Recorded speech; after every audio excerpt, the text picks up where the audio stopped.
Another weekend, another rides. We're heading up to San Nicolas, Batangas. Another lake viewing for today. So tara. Around 35 kilometers yung biyahe natin. Sana hindi umulan. So tara guys. Kung naghahanap kayo ng magandang viewing spot dito sa Batangas, isang Taal Loop sa pinakamagandang gawin sa pagra-rides. At isa nga to sa magpapakita sa inyo kung gaano kaganda ang Batangas. Kung malapit ka sa Tagaytay at magandang view ang hanap mo, ay dito ka pumunta. Napakaganda ng kalsada dito sa Doncillo Laurel Road. Sabayan mo pa ng mga napakagandang view ng bundok dito sa paligid ng Taal.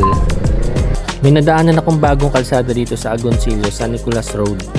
So dito nga ay tumambay muna ako para makapag-viewing at makapagpalipad na rin. Bali wala pa siya sa Google Maps, pinasok ko lang talaga to.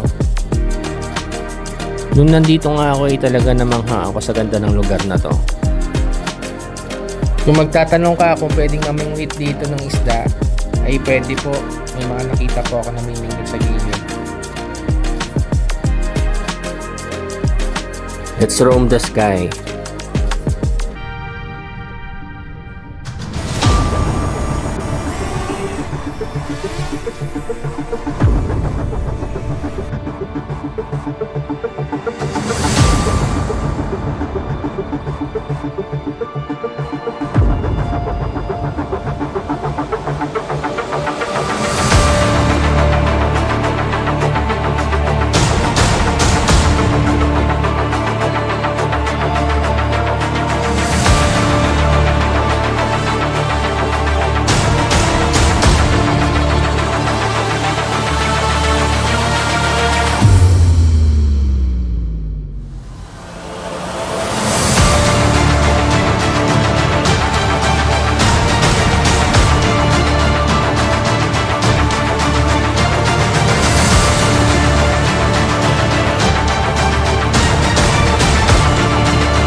So dito nga ay may dumating na mga riders.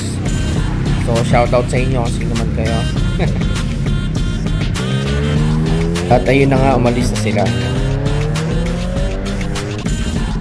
So dito nga ay lilipat ako sa pinaka baywalk ng San Nicolas, dun sa may rebulto ng isda. So tara, puntahan natin. Finally guys, nandito na tayo.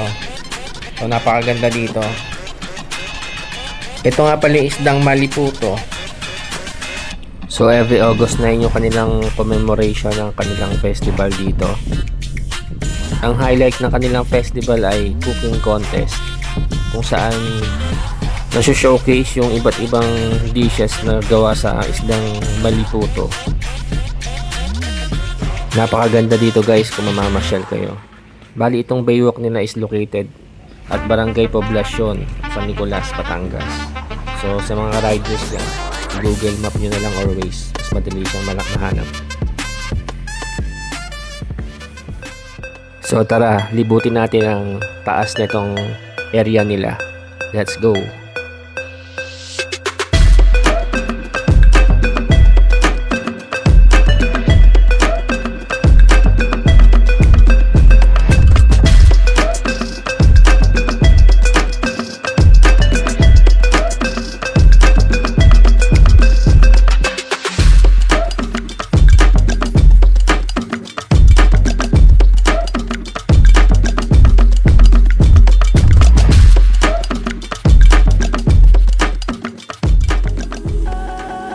So dito nga ay may mga dumating na nag-viewing.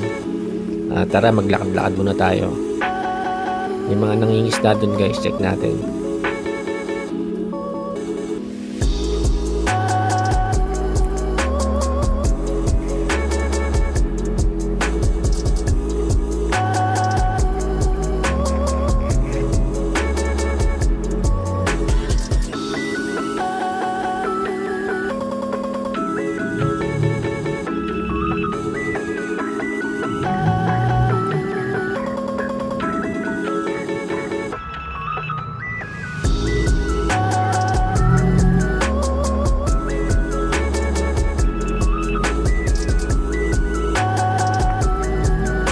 Dito nga ay nakita ko may naliligo mga bata.